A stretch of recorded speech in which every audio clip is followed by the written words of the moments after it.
ओम नमः शिवाय। हर हर महादेव। आज परम पावन कार्तिक मास के कृष्ण पक्ष की पंचमी तिथि और शनिवार है। हमारे हिंदू धर्म में कार्तिक स्नान का बहुत ही अधिक महत्व माना गया है। कार्तिक स्नान और कार्तिक व्रत सबसे अधिक पुण्यदायी माने गए हैं। एक बहन ने पूछा है कि मैं कार्तिक स्नान तो करती हूँ लेकिन व्रत नहीं करती, तो मुझे क्या करना चाहिए। ये जरूरी नहीं है कि जो कार्तिक स्नान करे वो व्रत भी अवश्य करे। अपने स्वास्थ्य को ध्यान में रखते हुए व्रत किए जाते हैं। पूरे कार्तिक माह व्रत ना कर सके तो कार्तिक माह में जितने भी रविवार आए रविवार के व्रत कर सकते हैं। अगर ये भी ना कर सकें तो एकादशी के व्रत करें, और एकादशी के व्रत भी अगर नहीं कर सकती हैं तो आंवला नवमी का व्रत बहुत ही पुण्यदायी होता है। इस व्रत को करना चाहिए। कार्तिक स्नान करके शाम के समय घर के मुख्य द्वार पर एक सरसों के तेल का दीपक जलाएं और तुलसी माता के समक्ष सुबह या फिर शाम को एक शुद्ध घी का दीपक जलाना चाहिए।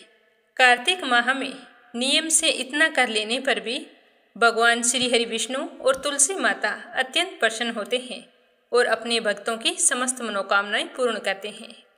कहते हैं कि तुलसी की पूजा सबसे अधिक पुण्यदायी होती है, क्योंकि देव उठनी एकादशी के दिन भगवान श्री हरि विष्णु 4 महीनों की योग निद्रा से जागते हैं और सबसे पहले पुकार तुलसी माता की सुनते हैं। अगर हम पर तुलसी माता प्रसन्न हैं तो विष्णु भगवान स्वयं हमारी मनोकामना पूर्ण करते हैं। आप सभी के सुख सौभाग्य की कामना करते हुए शुभारंभ करते हैं कार्तिक मास कथा का। तो प्रेम भाव से सुनना और ज़्यादा से ज़्यादा विष्णु भक्तों में शेयर करना, ताकि श्री हरि का आशीर्वाद आप पर हमेशा बना रहे। आपका एक कमेंट हमारे लिए बहुत ही अनमोल है, अतः जो भी श्रोताजन इस कथा को सुन रहे हैं कमेंट बॉक्स में विष्णु जी का जयकारा जरूर लगाएं। बोलो गणेश जी महाराज की जय हो। पौराणिक कथाओं के अनुसार एक गांव में एक बुढ़िया रहती थी। उस बुढ़िया के पति की मृत्यु हो चुकी थी। वह अपने बेटे और बहू के साथ रहती थी। उसकी बहू मंद बुद्धि की थी, जो अपनी भूख बर्दाश्त नहीं कर पाती थी और हमेशा कुछ न कुछ खाती ही रहती थी। उसका ध्यान स्नान और पूजा पाठ में बिल्कुल भी नहीं था। वह सुबह उठकर सबसे पहले खाना खाती और उसके बाद ही घर के कोई दूसरे काम किया करती थी। तो उसकी सास यह देखकर बहुत ही दुखी रहती थी। उसने अपने बहू को कई तरह से समझाने की कोशिश की कि बेटा, सुबह पहले उठकर स्नान करो, उसके बाद पूजा पाठ करो, फिर उसके बाद ही कुछ खाना पीना चाहिए। लेकिन वो अपनी सास की एक भी नहीं मानती। कहती कि मुझे तो बहुत भूख लगती है, अगर मैं थोड़ी देर ही कुछ ना खाऊं तो मेरे प्राण निकल जाएंगे। तो एक दिन उसकी सास को अपने घर पर पूजा करवानी थी, तो वह मन में यह सोचकर परेशान हो रही थी कि उसकी बहू तो पूजा पाठ तक भूखी नहीं रहेगी, तो पूजा पाठ सुचारू रूप से संपन्न नहीं होगी, क्योंकि वो तो सुबह उठते ही सबसे पहले खाने के लिए दौड़ेगी, और अगर मैं पूजा के लिए कुछ बनाऊंगी तो ज़रूर वो जूठा कर देगी। तो अपनी बहू को पूजा के लिए बनाए गए पकवान से दूर रखने के लिए उस बुढ़िया ने एक तरीका निकाला। पूजा वाला दिन आया तो सुबह उसने एक मटका लिया, उसके नीचे एक छोटा सा छेद कर दिया और फिर उसी मटके को अपनी बहू को देकर कहने लगी कि बहू, आज हमारे घर में पूजा है, इसीलिए खाना खाने से पहले एक मटका पानी ले आओ और आते ही भोजन कर लेना। मैं भोजन तैयार करती हूँ और तुम जल्दी से पानी लेकर आओ। तो जैसे ही बहू अपनी सास के हाथ से गड़ा लिया तो उसे वह छोटा सा छेद दिखाई दे गया। तो वह समझ गई कि सासू माँ मुझे जानबूझकर घर से दूर भेज रही हैं। तो वो कहने लगी कि माँ जी, मैं अभी आती हूँ, आज तो मैं पूजा पाठ होने के बाद ही भोजन करूँगी। यह कहकर वो अंदर चली गई। अपनी बहू में आए बदलाव को देखकर बुढ़िया बहुत ही खुश हो रही थी, लेकिन बुढ़िया की बहू और भी चालाक थी। वह अंदर जाकर अपनी साड़ी में आटा बांधकर घड़ा लेकर पनघट पर चली गई। पनघट पर पहुंचकर उसने आटा निकाला और कुएं के पानी से आटा गूंथकर छोटी छोटी रोटियां बना ली और फिर सोचने लगी कि मैं इन रोटियों को सेकूं कहाँ। इधर उधर देखने लगी। तभी शमशान घाट में चिता जलाई जा रही थी। तो बहू ने सोचा कि यह ठीक है, मैं उस चिता पर जाकर ये रोटियां सेक लाऊंगी। तो सारे लोग वहाँ से चले गए। तो वह उस चिता के पास गई और वहाँ जाकर रोटियां सेक ली। पर उसकी रोटी सूखी थी। वो सोचने लगी कि बिना घी के सूखी रोटी कैसे खाऊं? साथ में और कुछ तो है नहीं, पानी के साथ मुझे अच्छी नहीं लगेगी। तो वह पास ही में गणेश जी के मंदिर गई, जहाँ गणेश जी को किसी ने चोला चढ़ाया था। तो उसने देखा कि गणेश जी की तोंद पर खूब सारा घी लगा है। तो उसने झट से अपनी रोटियों को उठाया और गणेश जी के तोंद पर लगे हुए घी से सभी रोटियों को चुपड़ लिया और फिर गणेश जी को भोग लगाकर रोटियां खाने लगी। सारी रोटी खाकर थोड़ा सा आटा बचाया था, वो उस मटके के छेद में लगाया, जिससे वह छेद बंद हो गया। फिर उसने मटके में पानी भरा और घर आ गई। लेकिन गणेश जी उस बहू की इस हरकत से गुस्सा हो गए और गुस्से में उन्होंने अपनी नाक पर अंगुली चढ़ा ली। अब जब गांव वाले गणेश मंदिर आए तो वो देखने लगे कि गणेश जी के नाक पर अंगुली है। तो वो सोचने लगे कि यह कैसे हुआ है। सारे तरह तरह से पूजा पाठ करने लगे, लेकिन गणेश जी अपनी अंगुली वापस नहीं उतार रहे थे।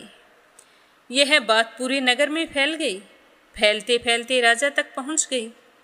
तो राजा ने बड़े बड़े पंडितों और ज्योतिषियों को बुलवाया, हवन करवाया, गणेश जी को तरह तरह के भोग लगाए, दूर्वा अर्पित की, मोदक के लड्डू चढ़ाए, हाथ जोड़कर प्रार्थना की।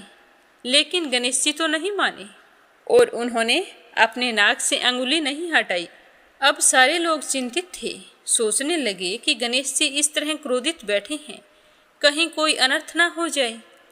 तो राजा ने काफ़ी सोच विचार के बाद पूरे गांव में ऐलान करवाया कि जो भी आदमी गणेश जी की नाक से अंगुली हटा देगा, उसे मैं इनाम के तौर पर 5 गांव इनाम में दूंगा। तो यह सुनकर गांव के सभी लोग गणेश जी को मनाने में लग गए। लेकिन गणेश जी तो नहीं माने, वैसे ही अंगुली चढ़ाई बैठे थे। तो सारे थक हार कर बैठ गए। तो यह देखने के लिए वहाँ पर बुढ़िया और उसकी बहू भी गए हुए थे। तो बुढ़िया की बहू कहने लगी कि राजन, मैं गणेश जी के नाक से अंगुली हटा सकती हूँ, अगर आपकी आज्ञा हो तो मैं यह कार्य कर सकती हूँ। तो अपनी बहू की बात सुनकर उसकी सास हंसने लगी और कहने लगी कि जब बड़े बड़े विद्वान भी कुछ नहीं कर पाए तो तुम कैसे गणेश जी को मनाएगी? तुम्हें तो खाना खाने के अलावा कुछ आता ही नहीं है। तो उसकी बहू कहने लगी कि माँ जी, जब तुम्हारी बहू छेद वाले घड़े में पानी ला सकती है तो गणेश जी के नाक पर से अंगुली भी हटा सकती है, आप मेरा यकीन मानिए। तभी वहाँ पर बैठे बड़े बुजुर्ग कहने लगे कि जब सबको मौका मिला है तो एक मौका तो बहू को भी मिलना चाहिए, क्या पता ये सच कह रही हूँ। तो सारे लोग मान गए। तो बहू कहने लगी कि मेरी एक शर्त है कि मेरे घर से लेकर मंदिर तक पर्दा बांधा जाए। तो राजा ने उसके घर से लेकर मंदिर तक आदेश देकर पर्दा बंधवा दिया। अब बहू पहले अपने घर गई और फिर वहाँ से कपड़े धोने वाला धोवना लेकर मंदिर चली गई। सारे लोग पर्दे के आसपास बैठे थे और बहू धोवना लेकर सीधे गणेश मंदिर गई और जाकर कहने लगी कि गणेश जी भगवान, मैंने आपके तोंद से जरा सा घी क्या ले लिया, आपने तो अपने नाक पर अंगुली चढ़ा ली। तो घी लेकर चूरमा बनाया, चूरमा बनाकर सबसे पहले भोग तो तुम ही को लगाया, फिर भी तुम नाराज होकर बैठ गए। क्या सीधे घी से तुम्हारा पेट भर जाता? मुझे कोई पूजा पाठ स्तुति नहीं आती है। अब आप अपनी नाक पर से अंगुली हटा लो, नहीं तो मेरे पास धोवना है, अगर धोवने की एक लगाई तो आपके टुकड़े टुकड़े हो जाएंगे। तो नादान बहू की बात सुनकर गणेश जी को मन ही मन हंसी आने लगी और उनका क्रोध दूर हो गया। वो सोचने लगे कि यह तो पूरी पागल है, अगर सच में मुझे धोवने की मार दी तो नाक पर से अंगुली क्या, मैं तो यहाँ से हट ही जाऊँगा। तो गणेश जी ने बिना सोचे समझे तुरंत ही अपने नाक पर से अंगुली हटा ली। तो अंगुली हटाते ही बहू ने हाथ जोड़कर गणेश जी को प्रणाम किया और कहा कि हे गणेश जी महाराज, मैंने आज तक कोई पूजा पाठ नहीं की है, पर आज से मैं ये प्रण लेती हूँ कि आज के बाद स्नान करके सबसे पहले आपकी पूजा किया करूँगी। यह कहकर गणेश जी भगवान के सामने माथा टेका और फिर बाहर आ गई और हाथ जोड़कर कहने लगी कि राजन, गणेश जी ने अपने नाक पर से अंगुली हटा ली है।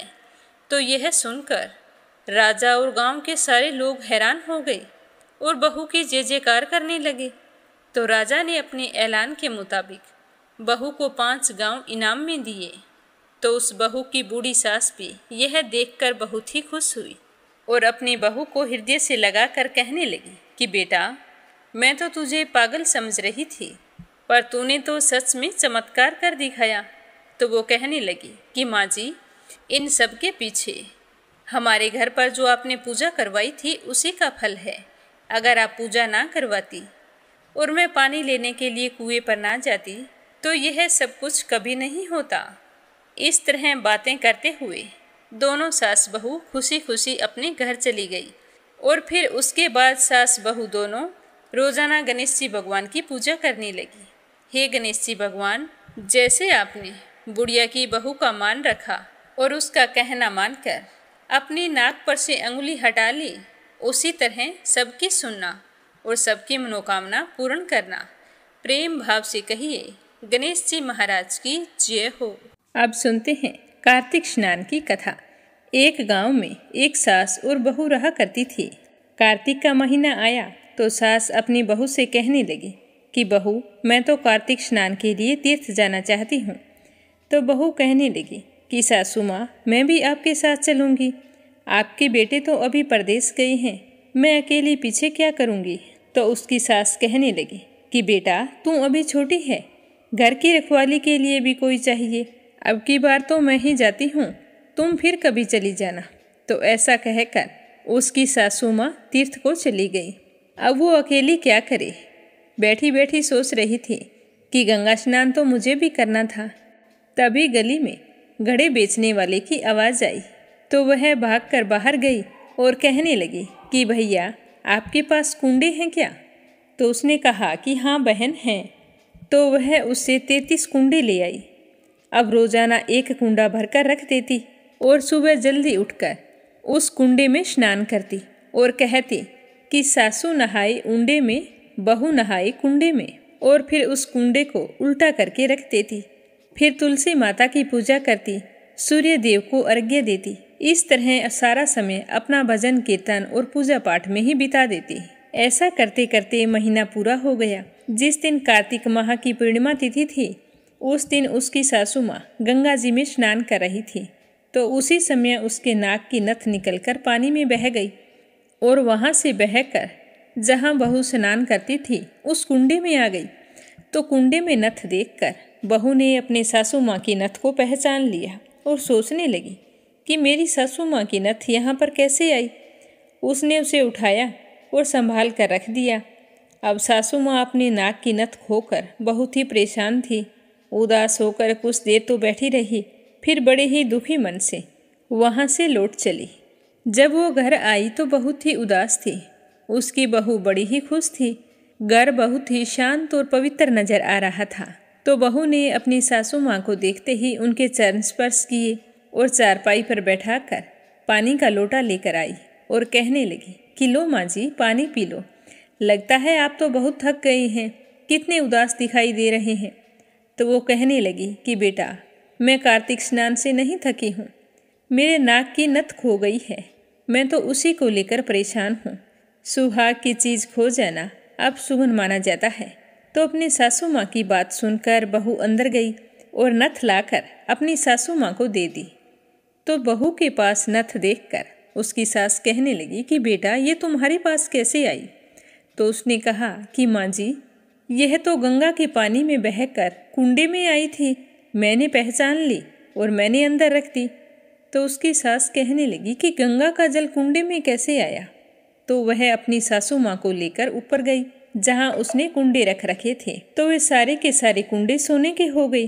तो इस तरह का चमत्कार देखकर उसकी सास बहुत ही हैरान हुई और पूछने लगी कि बहू, ये सब कुछ कैसे हुआ।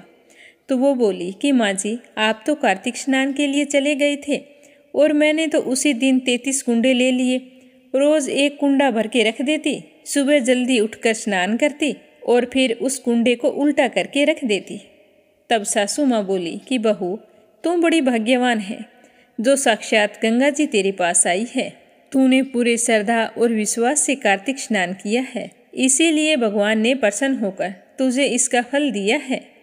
तो मैंने तो गंगा जी जाकर कार्तिक स्नान किया और तूने घर पर ही कार्तिक स्नान कर लिया है। अब हम दोनों सास बहू ब्राह्मण भोज करवाएंगी। तो उसी दिन उसकी सास जाकर नगर में ब्राह्मणों को न्योता दे आई। फिर उन्हें श्रद्धा भाव से भोजन करवाया और यथासंभव दान दक्षिणा देकर विदा किया। उसके बाद हर साल दोनों सास बहू कार्तिक स्नान करती। उसके बाद में तुलसी माता की पूजा करके सूर्य देव को अर्घ्य दिया करती थी, जिससे कार्तिक देवता उन पर प्रसन्न हो गई। उनका घर धन दौलत से भर गया। हे कार्तिक देव, जैसे आपने बहू पर कृपा की वैसे ही सब पर करना। जो भी आपकी इस कथा को सुने उन पर अपना आशीर्वाद हमेशा बनाए रखना। बोलो विष्णु भगवान की जय हो, कृष्ण कन्हैया की जय हो। किसी गांव में एक बुढ़िया रहती थी। वह हर साल कार्तिक का महीना आने पर कार्तिक स्नान करती और कार्तिक के पूरे महीने व्रत रखा करती थी। तो उसके व्रत खोलने के समय भगवान श्री कृष्ण वहाँ पर आते और एक खिचड़ी का कटोरा रखकर चले जाते। तो बुढ़िया अपने व्रत का पारण उसी खिचड़ी से करती थी। इसी तरह कर्म चलता रहा। बुढ़िया के पड़ोस में एक औरत रहती थी। वह रोजाना यह देखती थी। उसे बुढ़िया से ईर्ष्या होने लगी कि इसके कोई भी नहीं है, फिर भी इसे खाने के लिए खिचड़ी मिल जाती है। मुझे कुछ ना कुछ तो करना पड़ेगा जिससे इसे कार्तिक का व्रत बीच में ही छूट जाए। तो एक दिन बुढ़िया स्नान करने के लिए गंगा गई थी। पीछे से श्री कृष्ण भगवान उसके लिए खिचड़ी का कटोरा रख गए। पड़ोसन ने जब खिचड़ी का कटोरा रखा हुआ देखा और इधर उधर देखा कि बुढ़िया घर पर नहीं है, तो उसने जल्दी से उस कटोरे को उठाया और घर के पिछवाड़े में फेंक आई। अब थोड़ी देर बाद में बुढ़िया कार्तिक स्नान करके घर आई तो उसने खिचड़ी का कटोरा ढूंढा तो उसे नहीं मिला। तो वह निराश होकर कहने लगी कि कहाँ गई मेरी खिचड़ी और कहाँ गया मेरा खिचड़ी का कटोरा। पर उसे खिचड़ी का कटोरा नहीं मिला। दूसरी ओर पड़ोसन ने जहाँ खिचड़ी गिराई थी वहाँ पर एक पौधा उगाया। जैसे ही वह पौधा बड़ा हुआ तो उसमें 2 फूल खिल गए। एक बार राजा वहाँ से गुजर रहा था तो उसकी नज़र उन दोनों फूलों पर पड़ी। तो वह बुढ़िया माई के पास आया और कहने लगा कि माँ जी, मैं ये फूल ले जाऊँ? तो बुढ़िया ने कहा कि हाँ बेटा, क्यों नहीं, ले जाओ। तो बुढ़िया की आज्ञा पाकर राजा उन फूलों को तोड़कर अपने घर ले गई और घर ले जाकर वह फूल रानी को दे दिए। रानी उन फूलों को सूंघने लगी तो बड़ी ही अच्छी खुशबू आ रही थी। तो भगवान की कृपा से थोड़े ही समय बाद रानी गर्भवती हो गई। 10 महीने बीतने पर रानी ने 2 बहुत ही सुंदर पुत्रों को जन्म दिया। तो 2 पुत्रों को पाकर राजा रानी की खुशी का कोई ठिकाना नहीं रहा। समय के साथ दोनों बड़े होने लगे, लेकिन वो दोनों किसी से बोलते नहीं थे। तो राजा रानी को बड़ी चिंता होती थी। ऐसा करते करते वो खूब बड़े हो गए। फिर शिकार खेलने के लिए जाने लगे। जब वो दोनों शिकार खेलने के लिए जाते तो रास्ते में वही बुढ़िया उन्हें मिलती। वो अभी तक यही कहती थी कि कहाँ गई मेरी खिचड़ी और कहाँ गया मेरा कटोरा। तो बुढ़िया की बात सुनकर वो दोनों कहते कि माँ जी, हम हैं तेरी खिचड़ी और हम ही हैं तेरा कटोरा। एक दिन हर बार की तरह वो दोनों शिकार पर जा रहे थे। पीछे पीछे राजा आ रहे थे। तो वो जाते जाते जब उस बुढ़िया से मिले तो बुढ़िया ने वही बात दोहराई और उन दोनों ने भी वही बात कह दी। तो अपने बच्चों के बोलने की आवाज़ राजा के कानों में पड़ गई। राजा को बड़ा ही आश्चर्य हुआ कि मेरे बेटे किसी के साथ नहीं बोलते हैं, तो फिर इस बुढ़िया के साथ बातें कैसे करते हैं।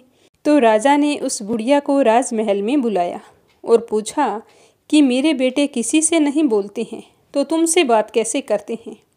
तो बुढ़िया ने कहा कि महाराज, मुझे भी नहीं पता कि ये मुझसे कैसे बोल लेते हैं। मैं तो खुद परेशान हूँ। मैं तो कार्तिक का व्रत करती थी और भगवान श्री कृष्ण मुझे खिचड़ी का कटोरा भरकर दे जाते थे। एक दिन मैं गंगा स्नान करने गई थी, वापिस आई तो मुझे खिचड़ी नहीं मिली। तो मैं कहने लगी कि कहाँ गई मेरी खिचड़ी और कहाँ गया मेरा कटोरा। इस तरह ढूंढते ढूंढते मुझे सालों बीत गई। उसके बाद कभी भी भगवान श्री कृष्ण खिचड़ी का कटोरा लेकर नहीं आए। मैं एक दिन इसी तरह बोलते हुए जा रही थी तो इन दोनों राजकुमारों ने मुझसे कहा कि हम ही हैं तुम्हारी खिचड़ी और हम ही हैं तुम्हारे कटोरे। तो मुझे भी समझ नहीं आया कि ये इस तरह से क्यों बोलते हैं, पर ये रोज़ाना यही बात दोहराते हैं। तो राजा ने अपने बच्चों को बुलाकर पूछा कि तुम बताओ कि सही बात क्या है। तुम हमारे सामने नहीं बोलते हो और इस बुढ़िया को देखते ही बोलने लग जाते हो।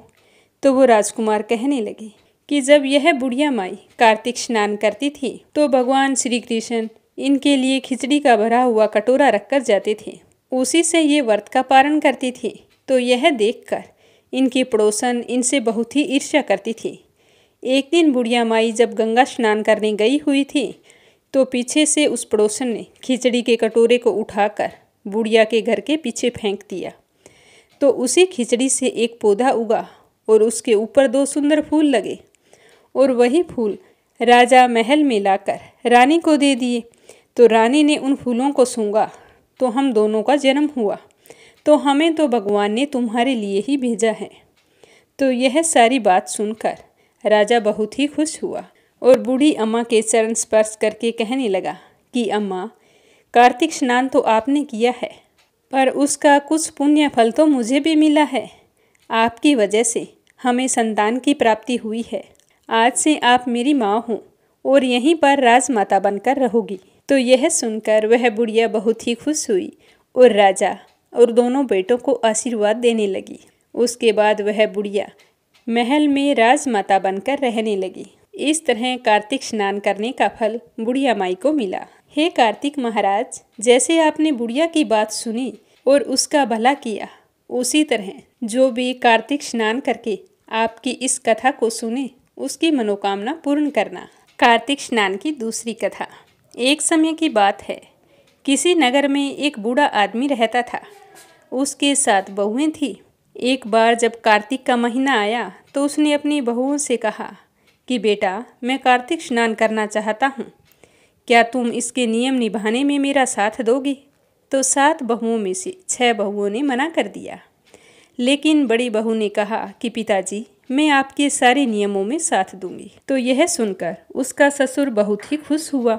अब दूसरे ही दिन से सुबह जल्दी उठता, नदी पर स्नान करके घर आता तो उसकी बड़ी बहू उनके कपड़ों को धोकर आंगन में सुखा देती, फिर अपने ससुर के लिए पूजा पाठ के सामान की व्यवस्था करती।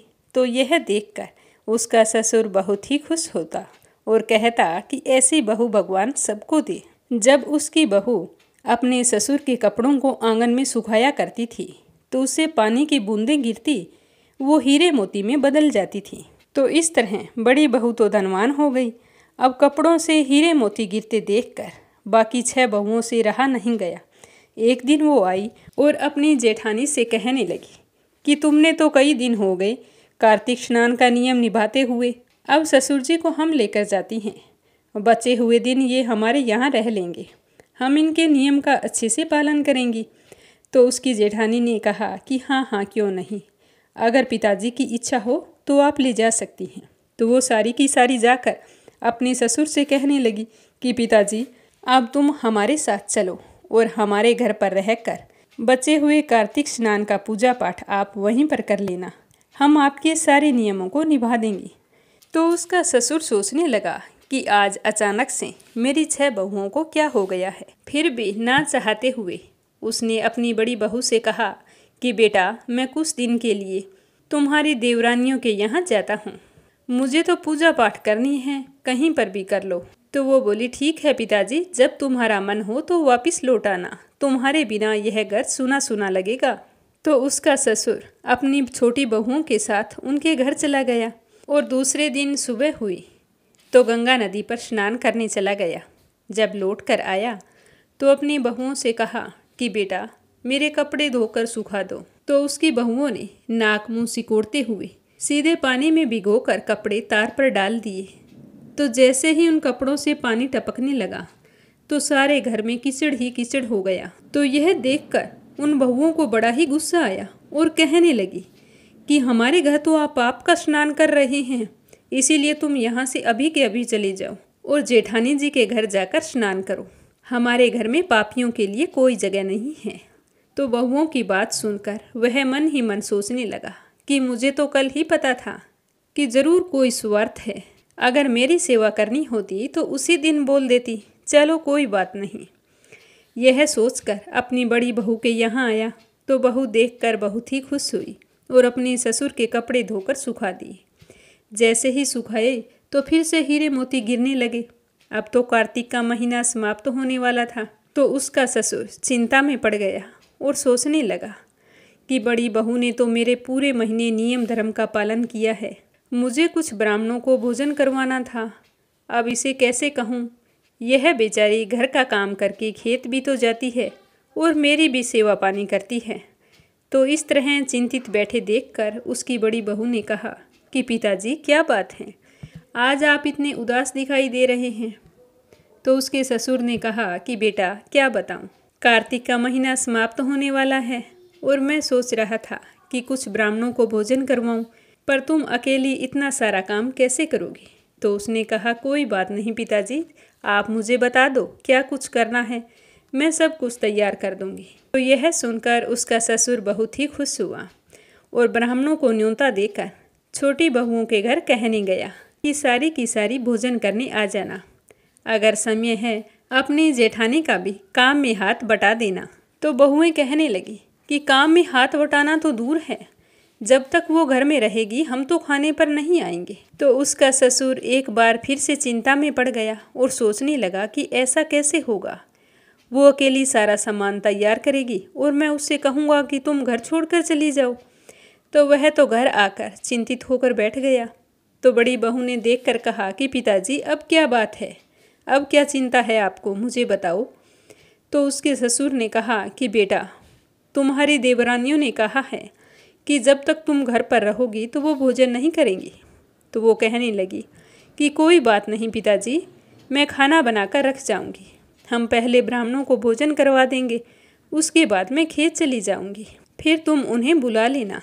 तो कार्तिक पूर्णिमा के दिन जैसा बहू ने कहा था वैसा ही किया। सारा भोजन बनाकर तैयार किया, ब्राह्मणों को भोजन करवाकर सारा भोजन ढककर खेत चली गई।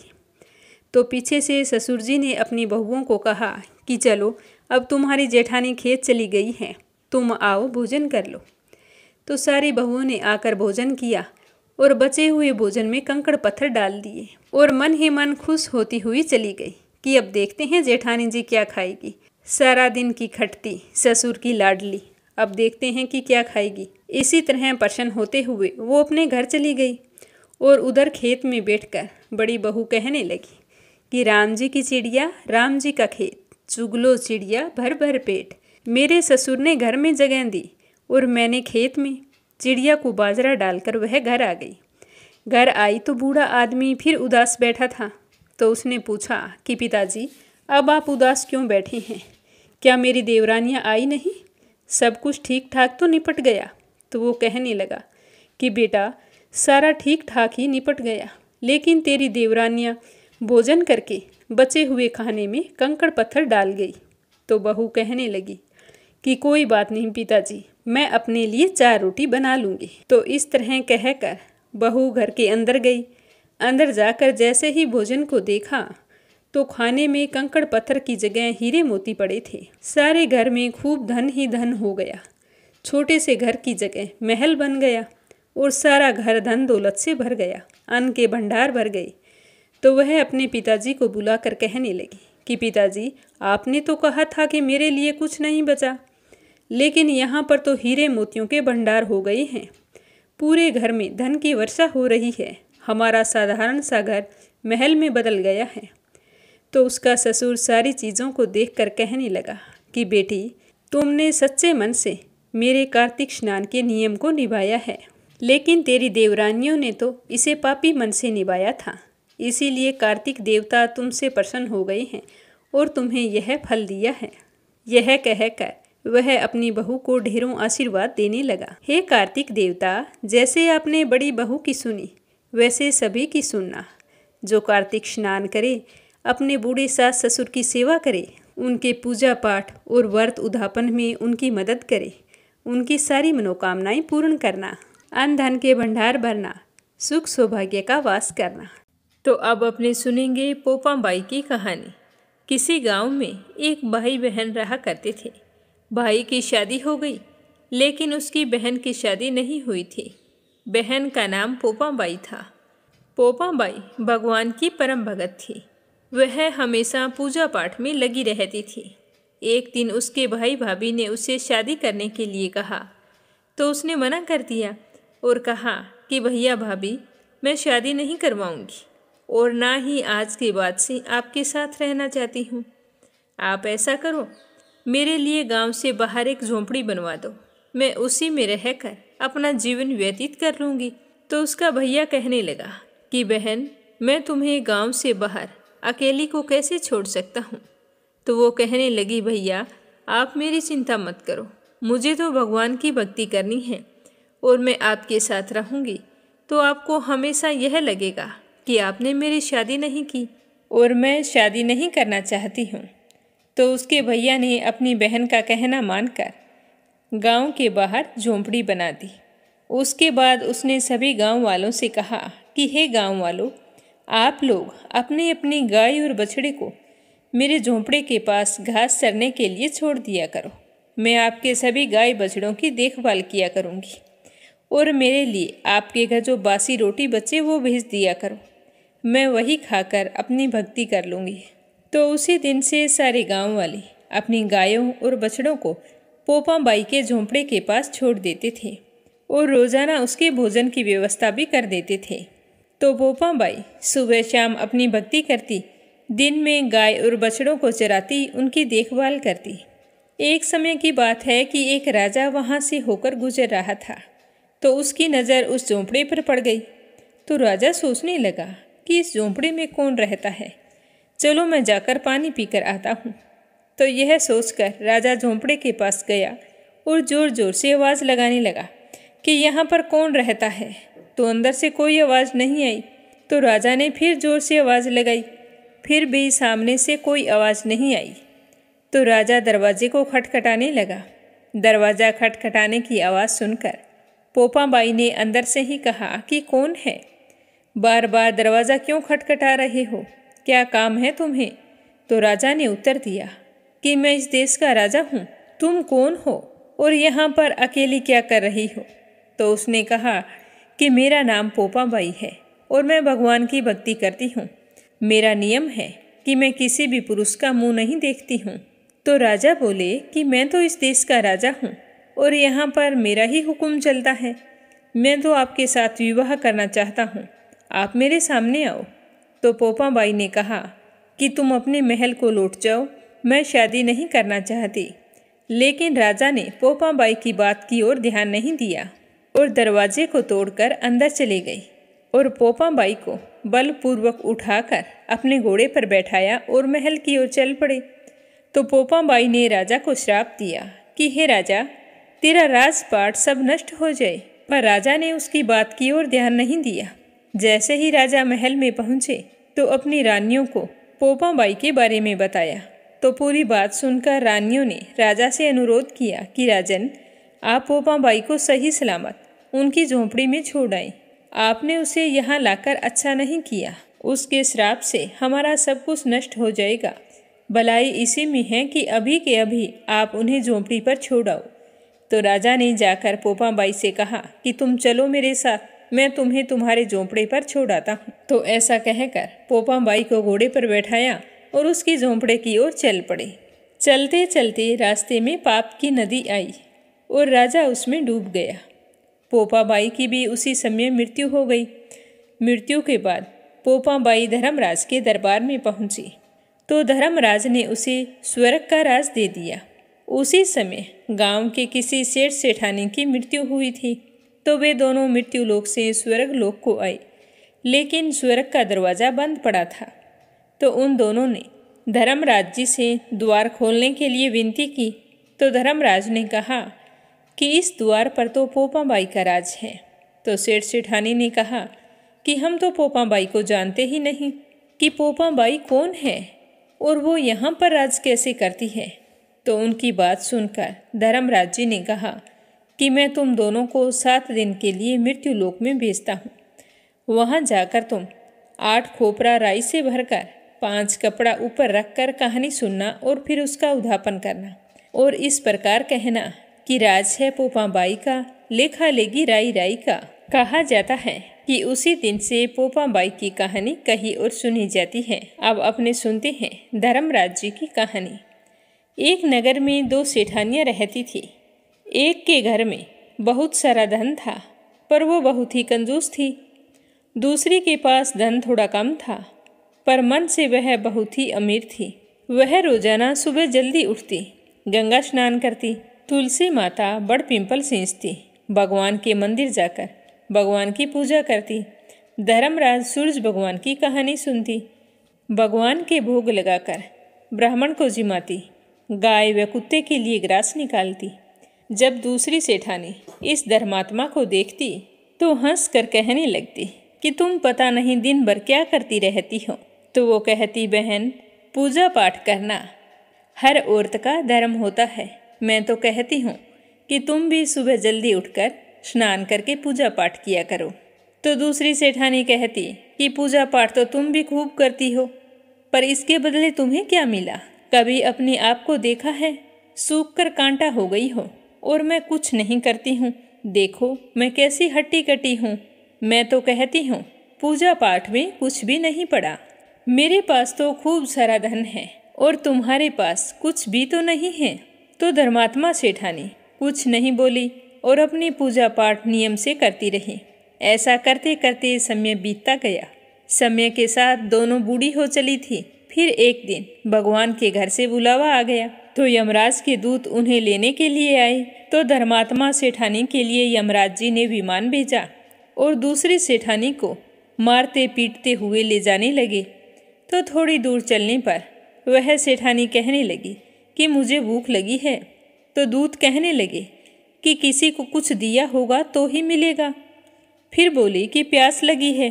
तो दूत बोले कि अपने जीवन में कभी किसी प्यासे को पानी पिलाया था। तो यह सुनकर वो चुप हो गई। फिर रास्ते में चलते चलते उसे कांटे चुभने लगे, गर्मी सताने लगी, पर दूत तो उसे घसीटते हुए लेकर जा रहे थे। तो अब सेठानी बहुत ही पछता रही थी। सोच रही थी कि मेरे पास सब कुछ था फिर भी मैंने कोई भी चीज़ का दान नहीं किया। अब सब कुछ पीछे छूट गया है, मुझे क्या मिला। अगर समय रहते मैं भी दान धर्म कर लेती तो आज मुझे कितना काम आता। और दूसरी ओर धर्मात्मा बुढ़िया को भगवान के पास सिंहासन मिला और वह उस पर बैठ गई। नास्तिक सेठानी को ले जाकर तपते हुए कुंड में डाल दिया। अब सेठानी यमराज से बोली कि मुझे 1.25 पहर का जीवन दे दो, मैं वापिस आकर दंड भोग लूँगी। तो यमराज ने कहा कि ठीक है।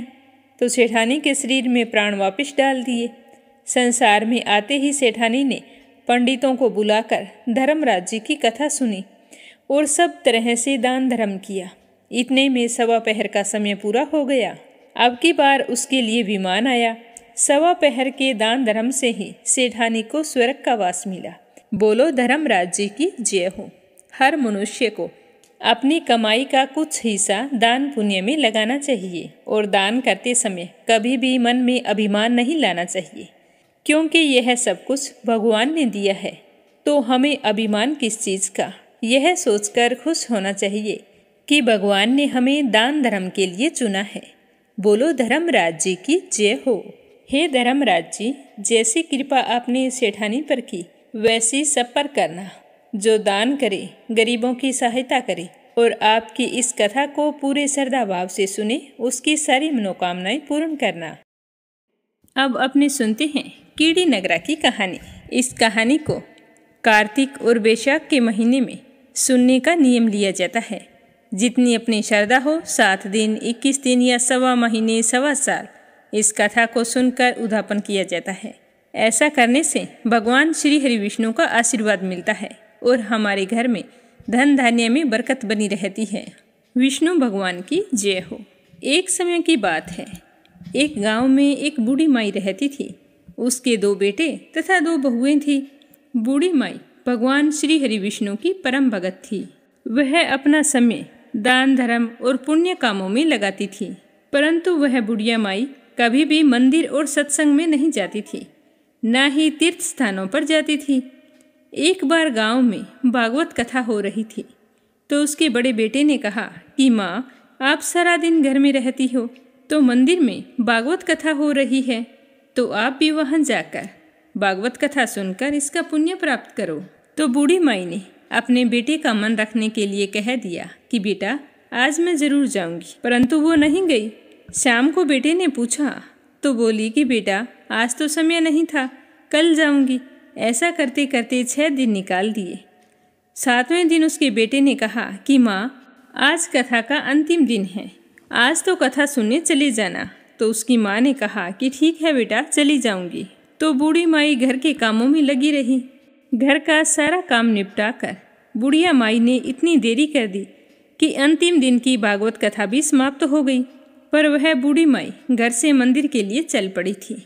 उधर मंदिर से भगवान श्री हरि विष्णु एक बूढ़े सन्यासी का रूप धारण करके बुढ़िया माई के मार्ग में आके खड़े हो गई और बुढ़िया माई को देखकर कहने लगे कि माई, तुम अब कहाँ जा रही हो? तो बुढ़िया माई ने कहा कि भागवत कथा सुनने जा रही हूँ। तो सन्यासी रूपीधारी भगवान श्री हरि विष्णु ने कहा कि अब इतनी देर से क्यों जा रही हो? वहाँ तो अब कथा समाप्त भी हो गई, अब तुम वहाँ जाकर क्या करोगी? तो बुढ़िया माई ने कहा कि अब जब घर से निकली हूँ तो मंदिर तो जाकर ही आऊंगी, वरना शाम को अपने बेटे को क्या जवाब दूंगी। तो विष्णु भगवान कहने लगे कि अब वहाँ पर कथा तो समाप्त हो गई है और सारे भक्तजन भी अपने अपने घर चले गए हैं, तुम वहाँ जाकर क्या करोगी? मंदिर बंद हो गया है। तो बुढ़िया माई कहने लगी, कुछ नहीं तो वहाँ से एक ईंट उठा लाऊंगी, सोच लूंगी कि यही विष्णु जी का आशीर्वाद है। तो सन्यासी का रूप धारे भगवान श्री हरि विष्णु बोले कि तुम वहाँ से मिट्टी की ईंट लाओगी और उसके बदले में अगर मैं तुम्हें एक सोने की ईंट दे दूँ तो बुढ़िया माई ने कहा कि ठीक है, तुम सोने की ईंट दे दोगे तो मैं मंदिर जाकर क्या करूँगी। तो उसने भगवान से सोने की ईंट ली और अपने घर की तरफ वापस चल पड़ी। अब घर के बाहर खड़ी होकर बुढ़िया माई विचार करने लगी कि अगर मैं इस ईंट को घर में लेकर जाऊंगी तो बेटे बहू झगड़ा करेंगे, अब मुझे इसका क्या करना चाहिए। तो इस तरह सोचते सोचते बुढ़िया ने उस सोने की ईंट को आंगन के बाहर ही जमीन में गाड़ दिया। उस ईंट को लाने के बाद बूढ़ी माई का तो कभी पूजा पाठ में ध्यान नहीं लगता, ना कोई काम में ध्यान लगता था। जब भी खाने पीने के लिए बैठती तो उस ईंट की तरफ ध्यान चला जाता। वो तो सब कुछ छोड़ छाड़ कर बस उसी ईंट की निगरानी में बैठी रहती। तो इस तरह खाना पीना छोड़ देने के कारण बूढ़ी माई दिन ब दिन कमज़ोर होती चली गई। तो एक दिन उसके बेटों ने पूछा कि माँ, आप सारा दिन घर के बाहर क्या करती रहती हो और आजकल बिल्कुल कमज़ोर भी हो गई हो। तो बुढ़िया माई कहने लगी कि बेटा, कुछ नहीं, मैं तो आने जाने वाले लोगों को देखती रहती हूँ। उसने अपने बेटों को ईंट के बारे में कुछ भी नहीं बताया। इसी तरह दिन ब दिन कमज़ोर होते होते एक दिन बूढ़ी माई चल बसी। यमराज के दूत बूढ़ी माई को लेने के लिए आए और उसे लेकर धर्मराज जी के पास पहुँचे। धर्मराज जी को सारी बात बताई तो धर्मराज जी ने बूढ़ी माई को कुतिया की योनि दे दी। तो वह कुतिया उसी पेड़ के नीचे बैठी रहती और उसी ईंट की तरफ अपना ध्यान लगाई रखती।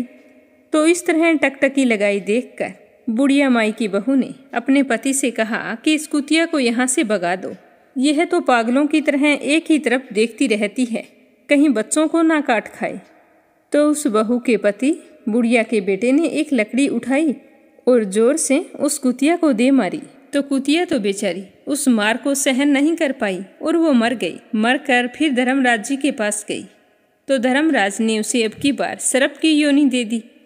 अब वह तो सर्प बनकर वहीं पर आ गई।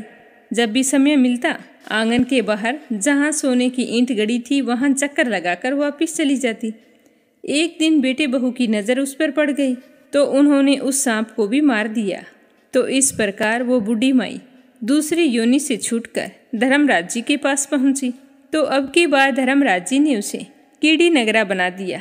अब बूढ़ी माई कीड़ी का रूप धारण करके उस आंगन में रहने लगी और वहीं उसी आंगन में अपना कीड़ी नगरा बना लिया। आंगन में कीड़ी नगरा हो गया तो घर वाले बहुत ही परेशान हो गए, यहाँ तक कि भोजन भी नहीं बना पा रहे थे। चलने में समस्या, जगह जगह सारे घर में कीड़े ही कीड़े नजर आ रहे थे। तो इससे सारे घर वाले परेशान हो गए और मन ही मन स्मरण करने लगे, क्या करें क्या ना करें, पता नहीं ये कैसी मुसीबत आ गई है और इससे पीछा छुड़ाने का कोई उपाय भी नजर नहीं आ रहा है। तो तभी भगवान श्री हरि विष्णु सन्यासी का रूप धारण करके वहां आए और बोले कि बेटा हमें कुछ खाने को दे दो। तो घर वालों ने कहा कि महाराज आज हमने खाने के लिए कुछ नहीं बनाया है, क्योंकि हमारे घर में कीड़ी नगरा हो गया है और हर जगह कीड़ियां घूम रही हैं। अगर आपके पास इसका कोई उपाय हो तो बतलाइए। तो महाराज ने उनकी बात सुनकर कुछ देर तक ध्यान लगाया और फिर कहा कि आंगन के बाहर यह जगह है, इसे खोदो। तो भगवान श्री हरि विष्णु ने उसके दोनों बेटों से उस जगह को खुदवाया तो वहाँ सोने की ईंट निकली। तो ब्राह्मण ने उस ईंट को निकालकर उसके बेटों को दे दी और कहा कि तुम्हारी माँ के नाम से दान पुण्य करना, धर्मशाला बनवाना, स्कूल बनवाना, प्याऊ लगवाना, गौशाला में जाकर गाय के चारे का प्रबंध करना।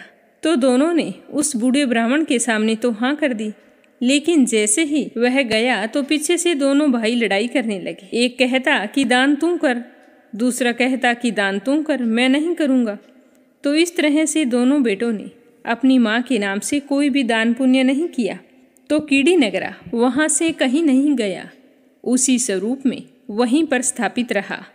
कुछ दिन बाद में वही सन्यासी फिर आया और कहने लगा कि बेटा मेरे भोजन की व्यवस्था करो। तो बुढ़िया माई के बेटों ने भगवान स्वरूपधारी सन्यासी महाराज से कहा कि महाराज हमारे घर की हालत तो वैसी की वैसी ही है, कीड़ी नगरा तो वैसे ही है, आपने तो कहा था कि चला जाएगा। तो भगवान कहने लगे कि मैंने तुम्हें दान पुण्य करने के लिए बोला था, क्या तुमने किया? सन्यासी की बात सुनकर दोनों भाई बड़े ही शर्मिंदा हुए और सर झुकाकर खड़े हो गए। तो सन्यासी उनसे कहने लगा कि लाओ वो ईंट के टुकड़े लेकर आओ, उन्हें बेचकर जो भी धन मिले उस धन से तुम्हारी माँ के नाम से दान पुण्य करो। इस कीड़ी नगरी पर शक्कर, घी और आटा डालो। अगर तुम ऐसा करोगे तो तुम्हारी माँ को मोक्ष प्राप्त होगी। तुम्हारी माँ को अभी तक मोक्ष नहीं मिली है और वही कीड़ी नगरे के रूप में आपके घर में रह रही है। ऐसा कहकर सन्यासी वहाँ से चले गए। फिर उन दोनों भाइयों ने उस सोने की ईंट को बेचकर उसे जो भी धन मिला उसे माँ के नाम से दान पुण्य किया, मंदिर और धर्मशालाएं बनवाई, गरीब कुंवारी कन्याओं का विवाह करवाया, कुएं, बावड़ी, तालाब आदि बनवाई और रोजाना नियम से कीड़ी नगरे पर आटे में घी और शक्कर मिलाकर उस पर डाला करते थे। 21 दिन तक ऐसा किया तो उनके घर से कीड़ी नगरा चला गया और उनके घर में भगवान श्री हरि विष्णु की कृपा से अन्न धन के भंडार भर गए। तभी से माना जाता है कि जो भी व्यक्ति रोजाना सुबह सवेरे कीड़ी नगरे पर जो भी व्यक्ति आटे में शक्कर और घी मिलाकर डालता है तो उनके घर में कभी भी अन्न धन की कमी नहीं आती। वह हमेशा अपना जीवन सुख शांति से व्यतीत करता है और उनके वंश में वृद्धि होती है। उसके घर में कभी कोई कष्ट नहीं आता। उसका जीवन सदा सर्वदा आनंद से व्यतीत होता है। उसके परिवारजन उससे अत्यधिक प्रेम करते हैं। इसीलिए हर मनुष्य को अपने जीवन काल में एक बार कीड़ी नगरा सींचने का नियम जरूर लेना चाहिए। जब भी कीड़ी नगरा सींचे तो कीड़ी नगरे की कथा को बड़े ही श्रद्धा भाव से सुनना चाहिए। बोलो विष्णु भगवान की जय हो। अब अपने सुनते हैं कार्तिक मास का आगे का अध्याय। प्रेम भाव से सुनते रहिए। बोलो श्री हरि विष्णु भगवान के अनंत स्वरूपों की जय हो। देवऋषि नारद जी राजा पृथु से कहने लगे कि हे राजन, कार्तिक मास में व्रत करने वालों के नियमों को मैं तुम्हें संक्षेप में बतलाता हूँ। आप ध्यानपूर्वक सुनिए। कार्तिक व्रत रखने वाले व्यक्ति को सभी तरह के आमिष, मांस, उड़द, राई, खटाई तथा नशीली वस्तुओं का त्याग कर देना चाहिए और व्रती को दूसरे के घर का अन्न ग्रहण नहीं करना चाहिए, ना ही किसी से द्वेष करना चाहिए और तीर्थ के अतिरिक्त अन्य कोई यात्रा भी नहीं करनी चाहिए। जहाँ तक संभव हो कार्तिक के महीने में अपने घर पर ही रहकर पूजा पाठ करते रहना चाहिए। देवता, वेद, ब्राह्मण, गाय वर्ती, नारी, राजा तथा गुरुजनों की भी कभी निंदा नहीं करनी चाहिए।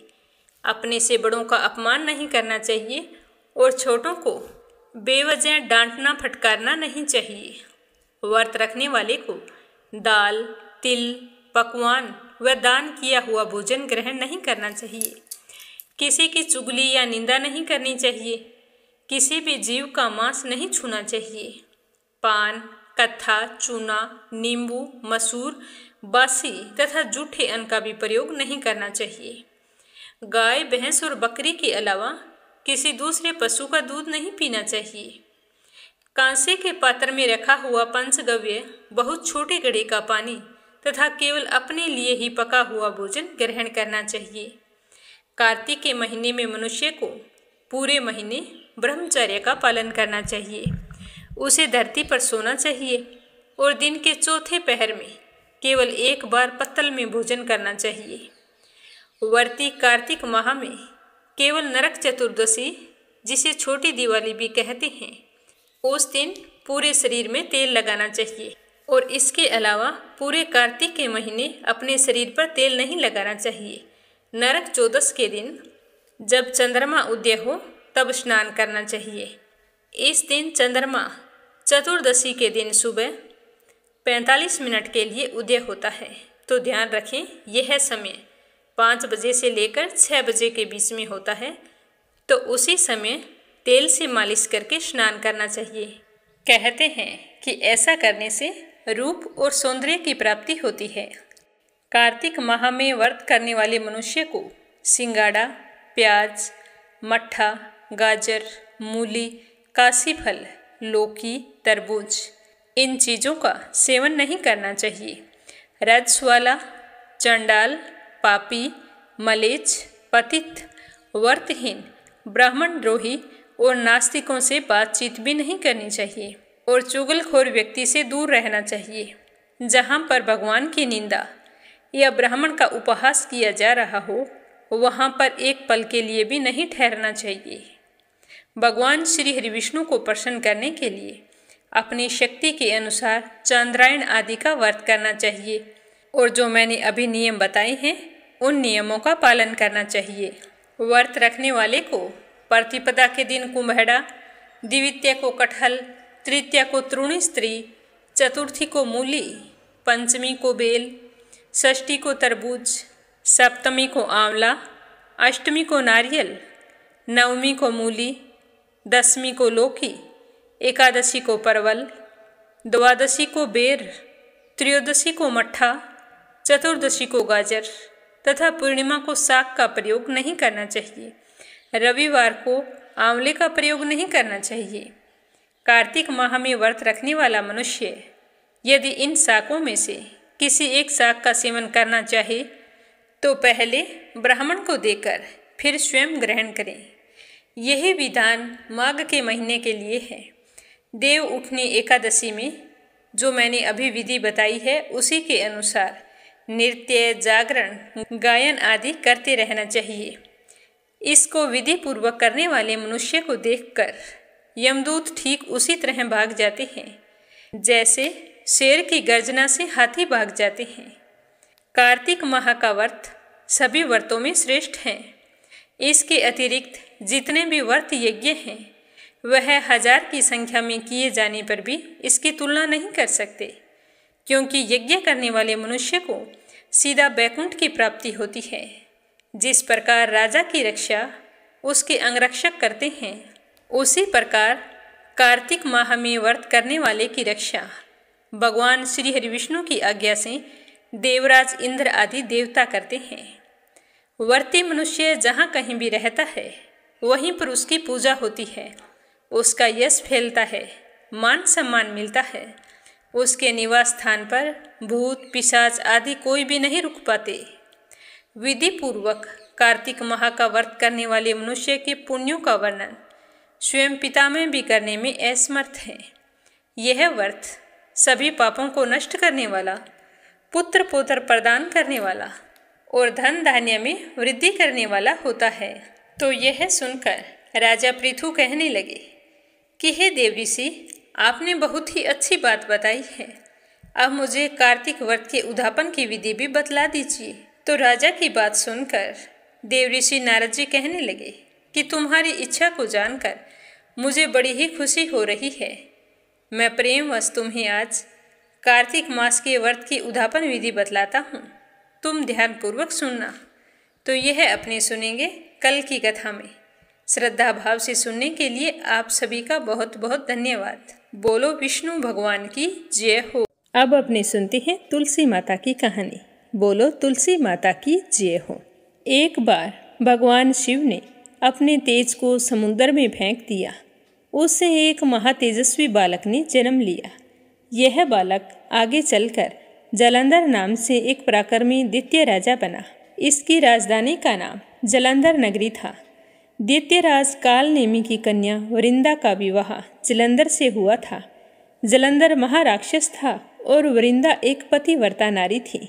उसके पतिव्रता होने के कारण द्वितीय जालंधर का कोई भी बाल भी बांका नहीं कर सकता था। तो जालंधर तो महाराक्षस था, वह अपनी सत्ता के मद में चूर। उसने माता लक्ष्मी को पाने की कामना से युद्ध किया, परंतु समुद्र से उत्पन्न होने के कारण माता लक्ष्मी ने उसे अपने भाई के रूप में स्वीकार किया। तो वह वहां से पराजित होकर देवी पार्वती को पाने की लालसा से कैलाश पर्वत पर चला गया। भगवान देवादिदेव शिव का ही रूप धारण करके माता पार्वती के समीप गया, परंतु माता ने अपने योग बल से तुरंत उसे पहचान लिया और वहां से अंतर्ध्यान हो गई। देवी पार्वती ने क्रोधित होकर सारा वृत्तांत भगवान विष्णु को सुनाया। जालंधर की पत्नी अत्यंत पतिव्रता नारी थी। उसके पतिव्रत धर्म की शक्ति से जालंधर ना तो मारा जाता था और ना ही पराजित होता था। इसीलिए जालंधर का नाश करने के लिए वृंदा के पतिव्रत धर्म को भंग करना बहुत ही जरूरी था। इसीलिए भगवान विष्णु ने एक ऋषि का वेश धारण किया और वन में जा पहुँचे, जहाँ वृंदा अकेली भ्रमण कर रही थी। भगवान के साथ दो मायावी राक्षस थे, जिन्हें देखकर वृंदा भयभीत हो गई और ऋषि ने वृंदा के सामने पल भर में दोनों को भस्म कर दिया। तो ऋषि की ऐसी शक्ति देखकर कैलाश पर्वत पर महादेव के साथ युद्ध कर रहे अपने पति के बारे में पूछा। तो ऋषि के रूप में आए विष्णु भगवान ने अपनी माया जाल से दो वानर प्रकट कर दिए। एक वानर के हाथ में जालंधर का सिर था, दूसरे के हाथ में धड़ थी। अपने पति की यह दशा देखकर वृंदा मूर्छित हो गई।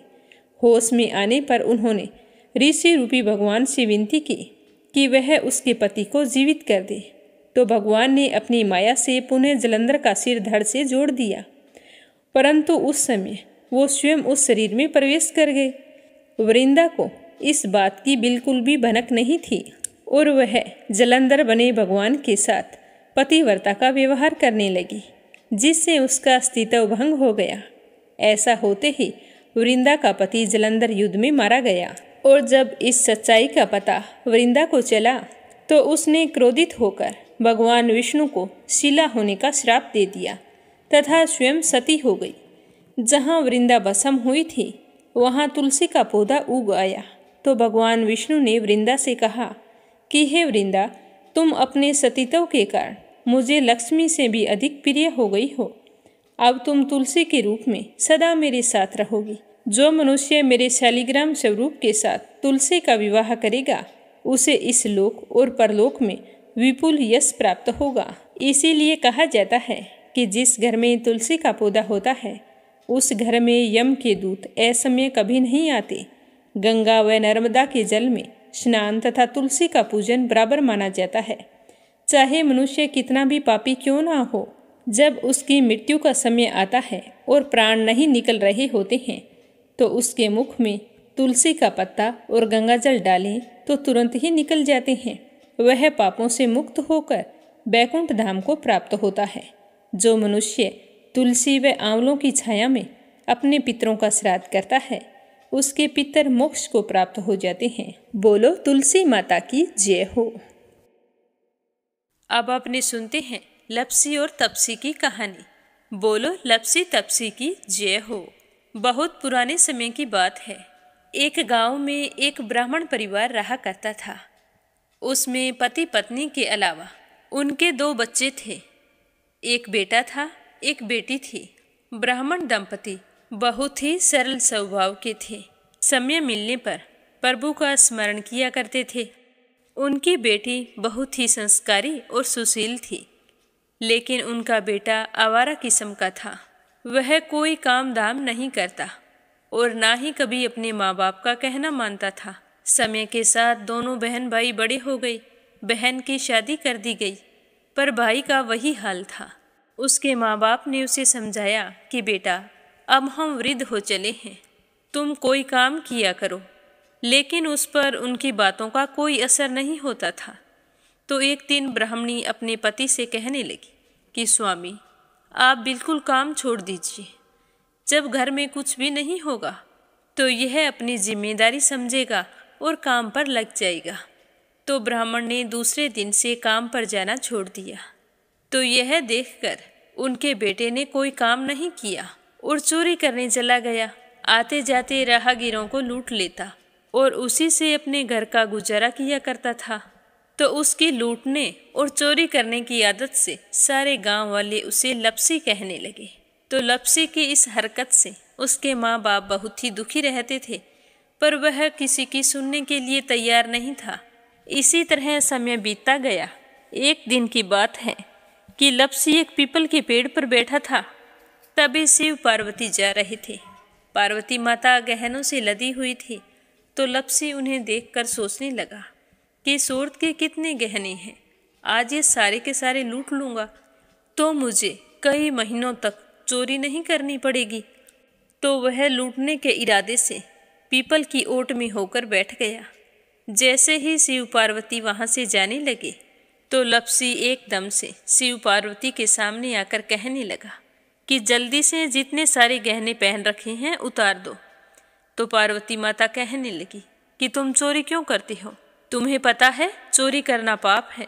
तो लपसी कहने लगा कि क्या करूं, घर पर मेरे माँ बाप हैं, मेरी एक भांजी है, उनके लिए दोनों समय भोजन की व्यवस्था कहाँ से करूं, मुझे कोई काम तो आता नहीं है। तो लपसी की बात सुनकर पार्वती माता कहने लगी कि तुम जो चोरी करके पाप करते हो, इस पाप का भागी कौन बनेगा। तो लपसी कहने लगा कि मेरे घर वाले सारे बनेंगे। तो पार्वती माता कहने लगी कि कोई नहीं बनेगा, पाप के भागी केवल तुम बनोगे। तो लपसी कहने लगा कि मैं लूट खोस कर उन्हीं के लिए लेकर जाता हूँ, तो पाप के भागी तो उन्हें बनना ही पड़ेगा।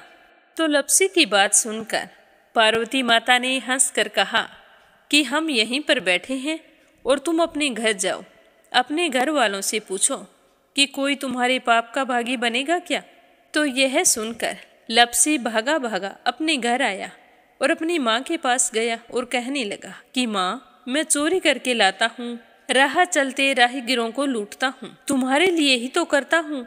तो तुम मुझे एक बात बताओ, चोरी करने से जो पाप लगता है तो आप मेरे पाप के भागी बनोगे। तो लपसी की बात सुनकर उसकी माँ कहने लगी कि बेटा, मैंने तो तुमसे नहीं कहा कि तुम चोरी करके लाओ, तुम कमा कर लाओ, हमें तो 2 वक्त की रोटी चाहिए, मैं तो तुम्हारी पाप की भागी नहीं बनूंगी। तो माँ के मुंह से इस तरह की बात सुनकर लपसी तो हैरान हो गया। फिर वह अपने पिताजी के पास गया और जाकर कहने लगा कि पिताजी, मैं जो कुछ भी लूट खोस के लाता हूँ वो आपके लिए ही तो लाता हूँ। देखो मैंने लूट कर कितना धन इकट्ठा कर लिया है, कितने ऐशो आराम हैं तुम्हारे। अगर मैं चोरी नहीं करता तो क्या ये सब हमें मिलता। पिताजी, मैं तुमसे एक बात पूछता हूँ कि चोरी करने से पाप लगता है, तो उस पाप में आप मेरे भागीदार बनोगे क्या।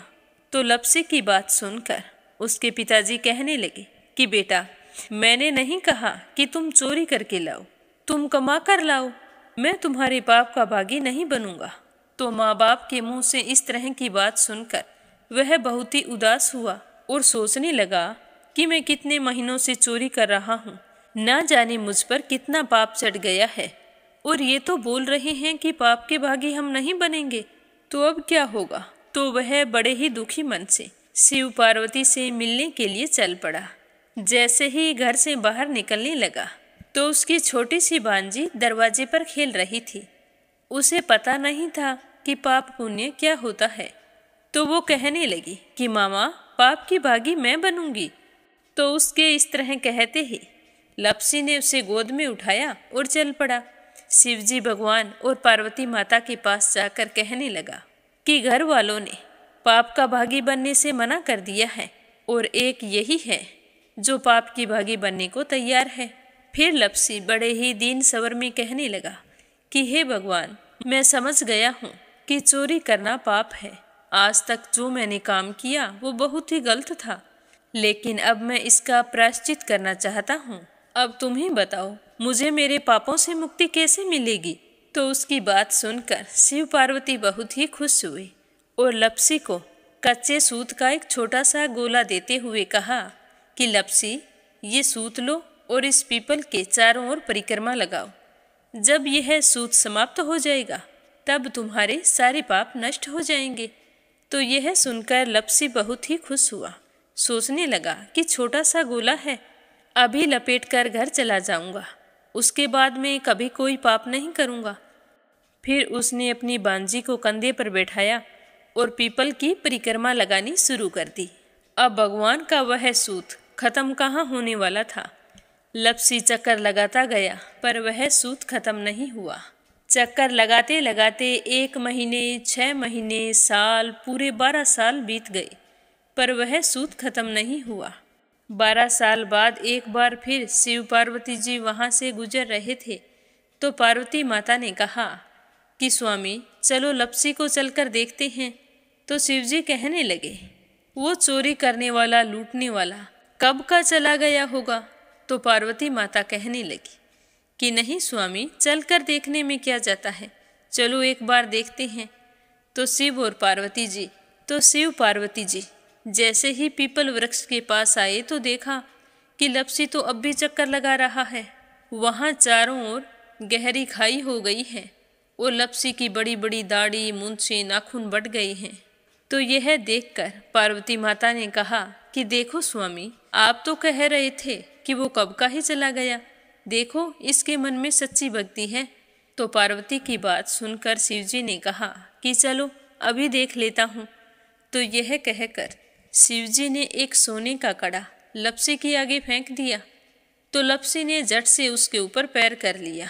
फिर अचानक से उसका ध्यान शिव पार्वती जी की ओर गया तो वो हाथ जोड़कर कहने लगा कि भगवान, अब तो मेरे पाप समाप्त हो गए होंगे, आप मुझे यहाँ से जाने की आज्ञा दीजिए। आपका यह सूत अभी तक खत्म नहीं हुआ है। तो शिवजी भगवान ने कहा कि तुम्हारे पाप कर्म भी अभी तक पूरे नहीं हुए हैं। तो शिवजी की बात सुनकर लपसी कहने लगा कि भगवान, मुझे पूरे 12 वर्ष हो गए हैं आपकी भक्ति करते करते और अब भी आप मुझ पर शक कर रहे हैं। तो शिवजी ने कहा कि अपना पैर उठाओ। तो जैसे ही लपसी ने अपना पैर उठाया तो उसके पैर के नीचे सोने का कड़ा था। तो यह देखकर लपसी शर्मिंदा हो गया और कहने लगा कि प्रभु, गलती हो गई, मुझे माफ़ करो, आगे से मैं ऐसी गलती कभी नहीं करूँगा।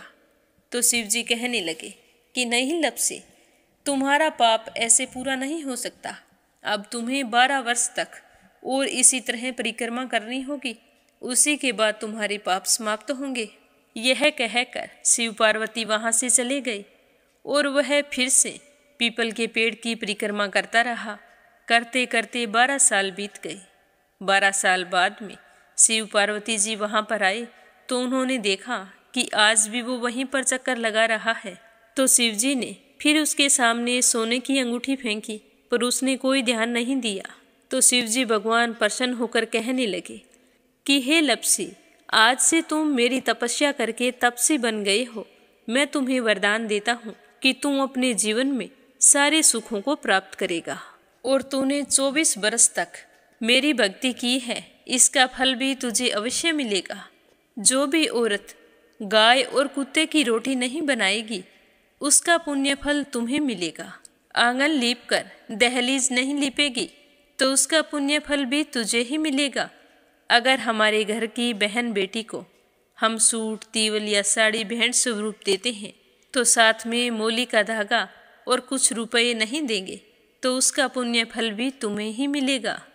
अगर कोई दिए से दिया जलाएगा तो उसका पुण्य फल भी तुम्हें ही मिलेगा। अगर व्रत और पूजा पाठ में सारी कहानी सुन ले और तुम्हारी कहानी ना सुने तो उसका पुण्य फल भी तुम्हें ही मिलेगा। कहा जाता है कि तभी से सुबह पहली रोटी गाय की और सुबह की अंतिम रोटी छोटी बनाई जाती है और शाम को अंतिम रोटी बड़ी बनाई जाती है जो कुत्ते की होती है।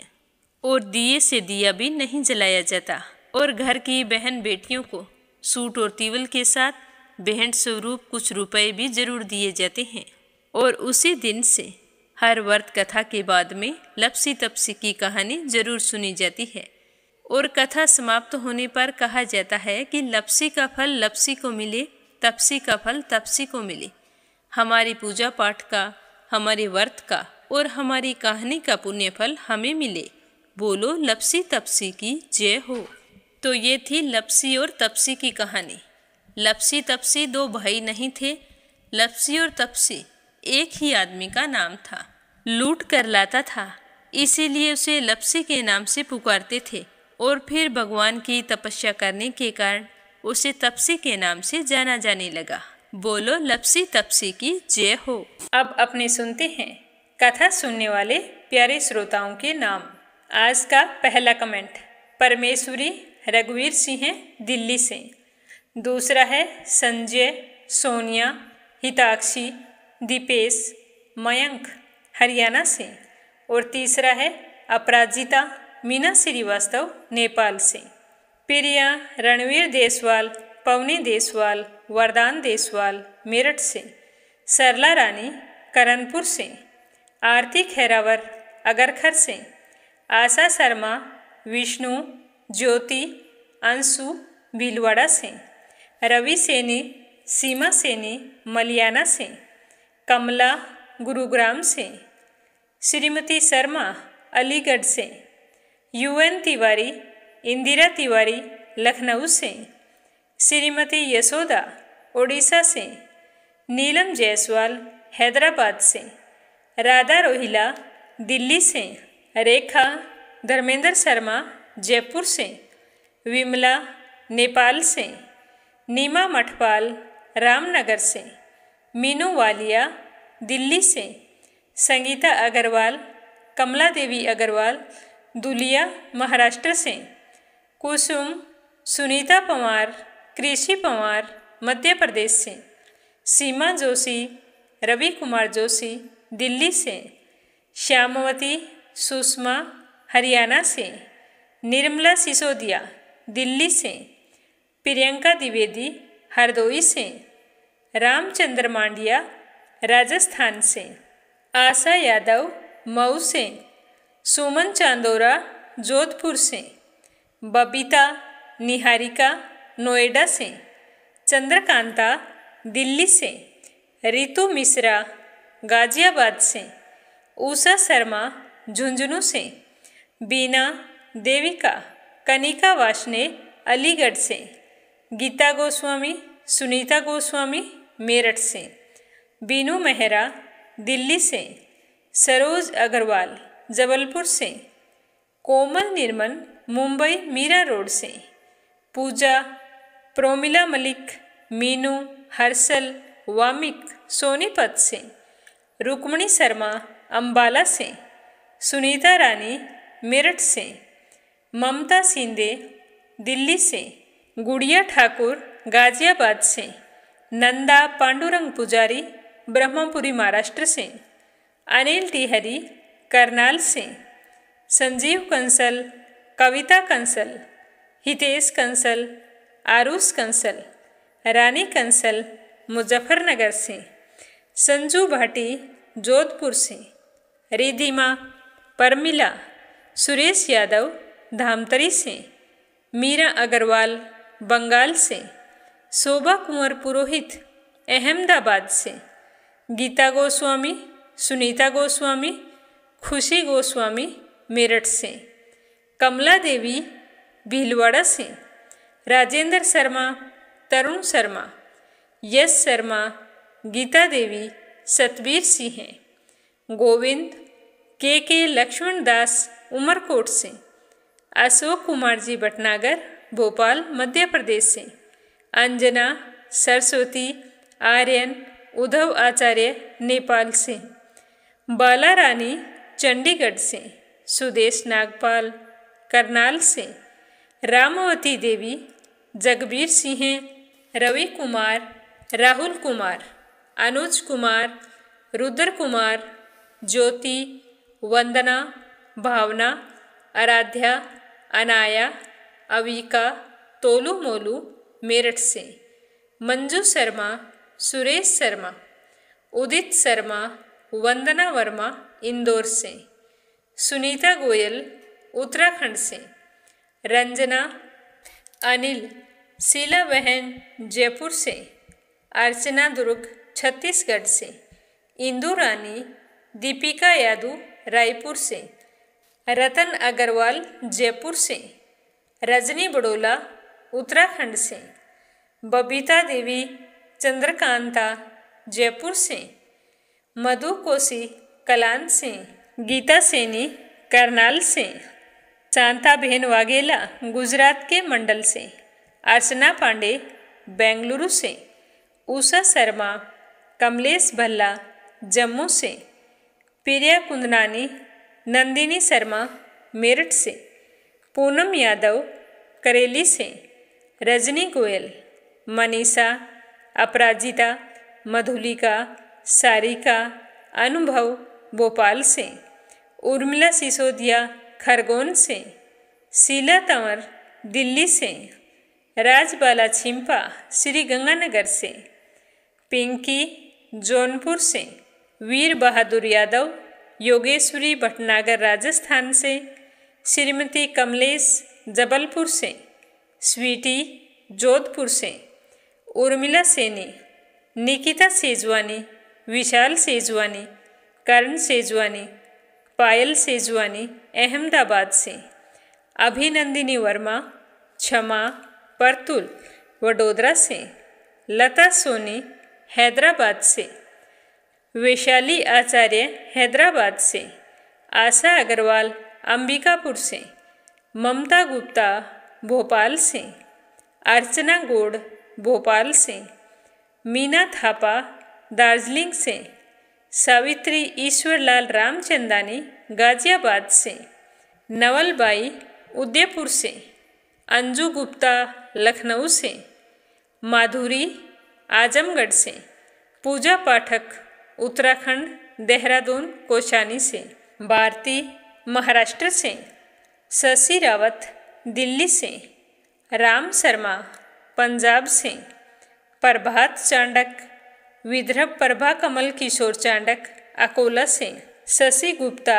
उत्तर प्रदेश से, मीरा गौतम वृंदावन से, जयश्री पंवार गोरखनाथ पंवार महाराष्ट्र से, फ्लैश कुमार शर्मा दिल्ली से, राधिका मिश्रा, जानवी मिश्रा, सोनम मिश्रा, माधवी मिश्रा, सीता देवी बाराबंकी से, देवी सिंह, कार्तिक, पायल, सौम्या, उमा रघुवंशी गजबा सौदा से, स्मिता सीताराम गायकवाड़ महाराष्ट्र से, कुसुम बंसल आगरा से, सीताराम जायसवाल शकुंतला जायसवाल वाराणसी से, अंजू श्रीवास्तव, किरण पंवार इंदौर से, नीरा लखीसराय, उषा शुक्ला बासी से, कमलेश लाल रुड़की से, पुष्पा पटेल जबलपुर से, प्रमोद यादव साहू हिमाचल प्रदेश से, नीलम वर्मा जम्मू से, दिल्ली बहादुर भंडारी, सरिता भंडारी, नम्रता भंडारी, सूरज भंडारी नेपाल से, राधा रानी बिश्नोई राजस्थान से, मंगला मोरे महाराष्ट्र से, अनीता श्रीवास्तव महाराष्ट्र से, गोविंद विजय इंदौर से, पवन जयपुर से, दर्शन देवी मुरादनगर से। आप सभी का बहुत बहुत धन्यवाद जो आप इस तरह पूरे श्रद्धा भाव से कार्तिक मास महात्म्य को सुनते हैं और ज़्यादा से ज़्यादा शेयर करते हैं। तो आप सभी के सुख सौभाग्य की कामना करते हुए ओम नमः शिवाय, हर हर महादेव।